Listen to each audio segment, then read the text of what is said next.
Perkenalkan, nama saya Safri Emanuel Manulang dengan NIM 210306127 dari Prodi Peternakan Fakultas Pertanian.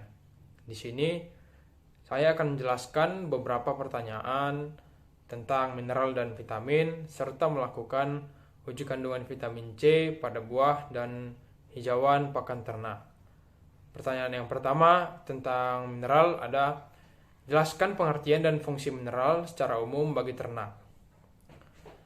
Jawabannya, mineral adalah bahan inorganik yang dibutuhkan untuk proses kehidupan ternak, baik dalam bentuk ion atau elemen bebas.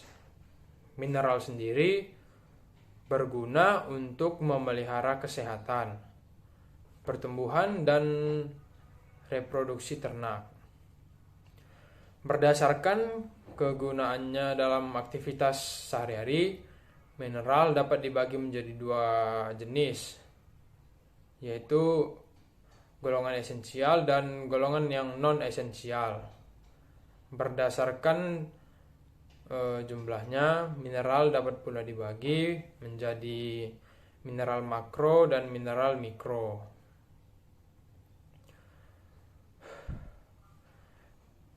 Mineral yang dapat bekerja dengan protein dan lemak bisa membentuk otot, organ tubuh, sel darah, dan jaringan lunak lain. Di samping itu, mineral juga berperan dalam mempertahankan keseimbangan asam basa, mempertahankan kontraksi urat daging, dan menjaga agar urat syaraf bekerja secara normal. Selanjutnya ada fungsi mineral. Yang pertama, sebagai katalis berbagai reaksi biokimia yang terjadi di dalam tubuh ternak. Yang kedua, sebagai transmisi sinyal atau pesan pada sel saraf. Yang ketiga, sebagai alat yang berguna untuk memproduksi hormon. Yang keempat, sebagai pencernaan dan penggunaan makanan. Yang kelima, merupakan bagian dari organ vital seperti tulang, darah, gigi. Yang keenam, mempertahankan keseimbangan asam basa yang terdapat dalam cairan tubuh. Yang ketujuh, mempertahankan tekanan osmotik seluler. Yang kedelapan, ada mempertahankan keasaman yang tepat dari getah pencernaan seperti magnesium, seng, dan kalsium. Pertanyaan yang kedua ada: jelaskan fungsi mineral makro dan mikro. Jawabannya, fungsi dari mineral makro adalah yang pertama, natrium, berfungsi sebagai keseimbangan asam basa dan osmoregulasi serta transmisi syaraf. Yang kedua ada Mg atau mangan yang berfungsi sebagai aktivator enzim, pembentukan tulang, dan untuk pertumbuhan. Yang ketiga ada klorida sebagai keseimbangan asam basa, osmoregulasi, dan sekresi cairan atau gastrik. Yang keempat ada magnesium yang berfungsi sebagai pembentukan tulang, aktivator enzim untuk metabolisme karbohidrat dan lipida. Yang kelima ada fosfor sebagai pembentuk tulang dan gigi, metabolisme energi, bagian dari DNA dan RNA, serta 0,09% terdapat dalam air susu. Yang keenam ada kalsium yang berfungsi sebagai bahan pembentukan tulang dan gigi, pembentukan darah, dan kontraksi urat daging, di mana 12% terkandung dalam air susu. Yang ketujuh ada potasium, di mana fungsinya sebagai keseimbangan asam basa, osmoregulasi, eksitasi syaraf dan otot, serta aktivator enzim. Selanjutnya ada fungsi dari mineral mikro. Yang pertama ada zinc sebagai komponen dan aktivator enzim dan untuk menyembuhkan luka. Yang kedua ada ferrum, yaitu sebagai pembentukan hemoglobin, sebagian dari sistem enzim yang terdapat dalam tubuh. Yang ketiga ada cuprum sebagai pembentukan hemoglobin, pigmen, dan koenzim. Yang keempat ada iodin, ya di mana berfungsi sebagai konstituen hormon tiroid dan pembentukan hormon tiroksin. Yang kelima ada sulfur atau belerang yang berfungsi sebagai sintesis protein mikroba, otot, dan asam-asam lemak. Yang keenam ada kobalt yang berfungsi sebagai bagian dari vitamin B12 yang berguna untuk pertumbuhan mikroba yang terdapat di dalam rumen. Yang ketujuh ada fluorid, yaitu sebagai esensial untuk hewan-hewan laboratorium. Yang ke-8 ada selenium yang berfungsi sebagai metaloenzim dari enzim glutathione peroksidase yang dimana berfungsi untuk menghilangkan H2O2 dan berasosiasi dengan vitamin E serta sistem imunitas. Yang ke-9 ada molybdenum, di mana molybdenum ini merupakan bagian dari enzim sulfit oksidase yang berfungsi untuk oksidasi sulfit. Selanjutnya saya akan menjelaskan bagian dari vitamin. Pertanyaan yang pertama, jelaskan pengertian vitamin. Jawabannya, vitamin adalah suatu zat senyawa kompleks yang sangat dibutuhkan oleh tubuh, di mana fungsinya untuk membantu pengaturan dan proses kegiatan yang terjadi di dalam tubuh itu sendiri. Pertanyaan yang kedua, apa saja sifat-sifat umum vitamin? Yang pertama, larut dalam lemak, seperti jenis vitamin A, D, E, K.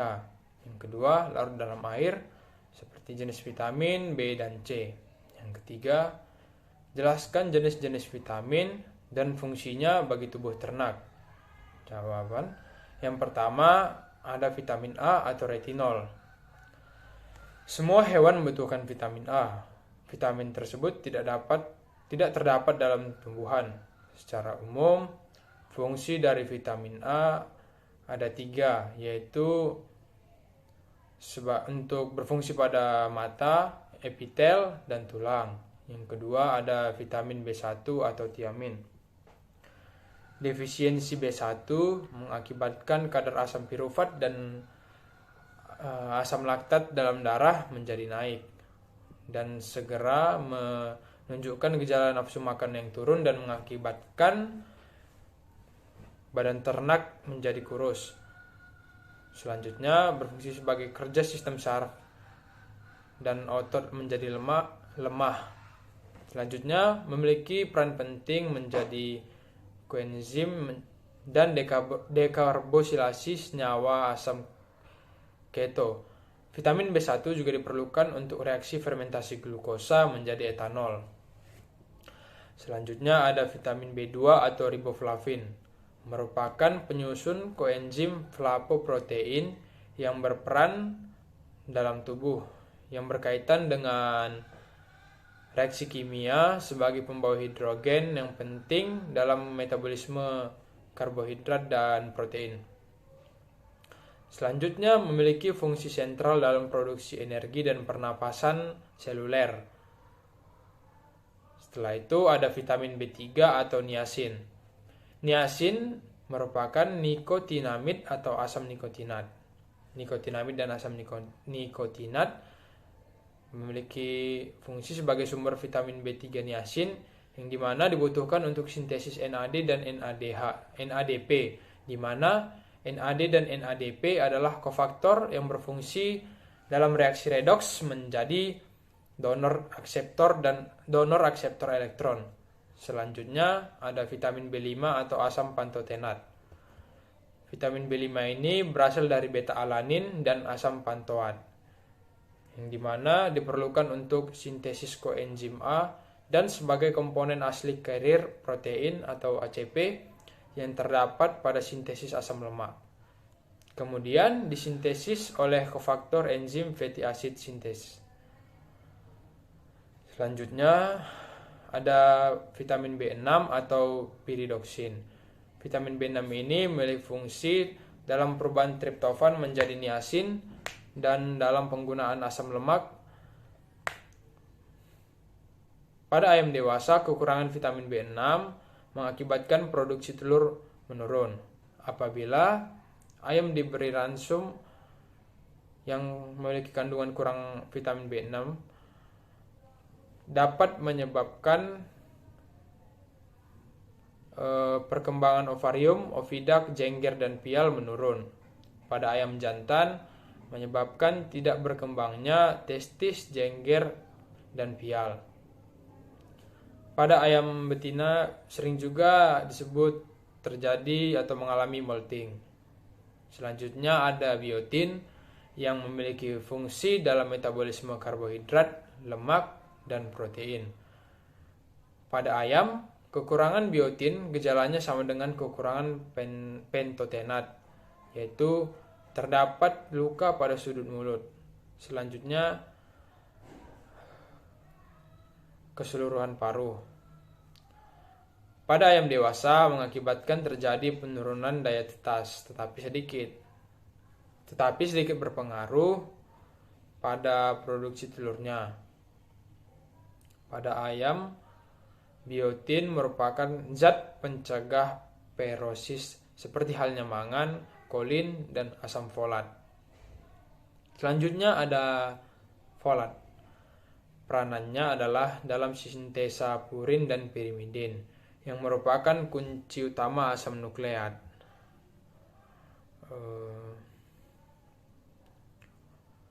Selanjutnya ada vitamin D atau kalsiferol. Vitamin D sendiri mempunyai beberapa fungsi. Yang pertama, membantu proses absorpsi Ca atau kalsium dan P fosfor dari saluran pencernaan, dan selanjutnya mengatur konsentrasi Ca dan P dalam darah. Fungsi yang kedua yaitu proses reabsorpsi, yang dimana berperan dalam proses reabsorpsi fosfat pada ginjal untuk mengatur konsentrasi Ca dan P dalam darah.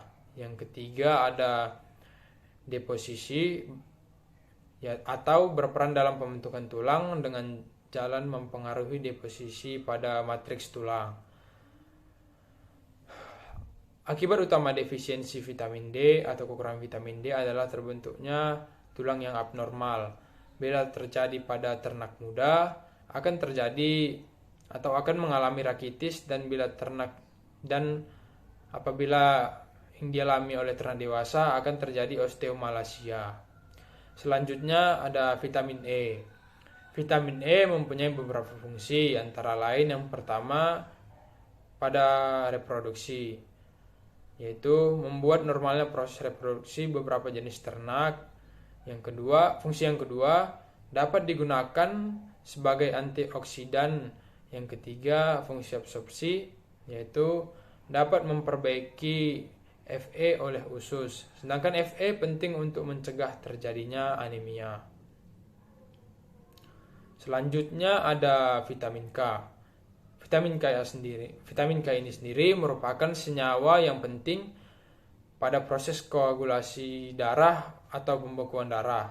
Oleh karena itu, semula disebut faktor koagulasi yang kemudian disebut vitamin K. Fungsi utama vitamin K ini diperlukan dalam proses pembekuan darah. Selanjutnya, saya akan melakukan uji kandungan vitamin C yang terdapat pada beberapa sampel berikut menggunakan betadin. Landasan teorinya, jika betadin dicampurkan ke dalam sampel dan sampel tersebut berubah warna menjadi lebih jernih, dapat disimpulkan bahwa sampel tersebut mengandung vitamin C yang tinggi.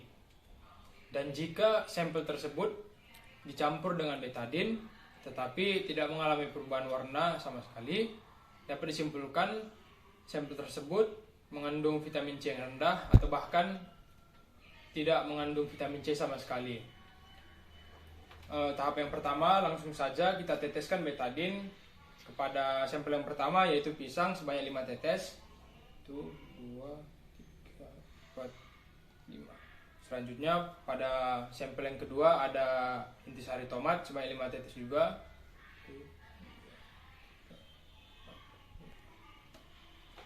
Selanjutnya sampel yang ketiga ada perasan jeruk air lemon sebanyak 5 tetes juga. Selanjutnya ada pakan hijauan ternak. Yang pertama ada kangkung, kita tuangkan sebanyak 5 tetes. Dan ada bayam yang kita tuangkan betan juga sebanyak 5 tetes.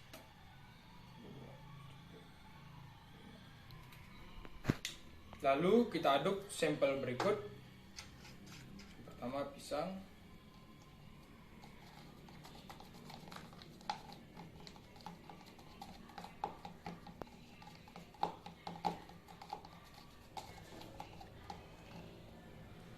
selanjutnya aduk sampel tomat,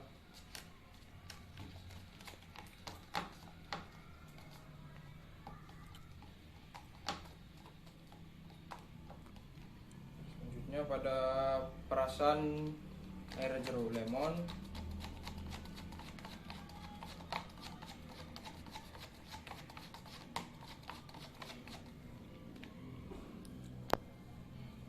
selanjutnya pada kangkung, aduk, selanjutnya pada bayam.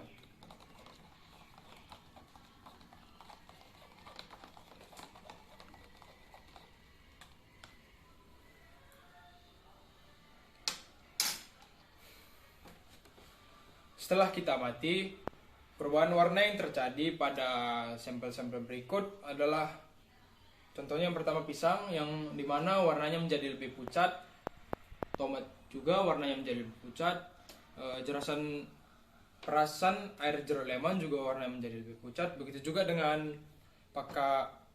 pakan hijauan ternak bayam dan kangkung. Nah, dari semua sampel yang saya uji ini, ada pisang, tomat, air jeruk lemon, bayam, dan kangkung, dapat disimpulkan kelima sampel berikut mengandung kandungan vitamin C yang tinggi. Sekian video praktikum yang saya buat. Apabila ada salah kata, saya mohon maaf. Terima kasih.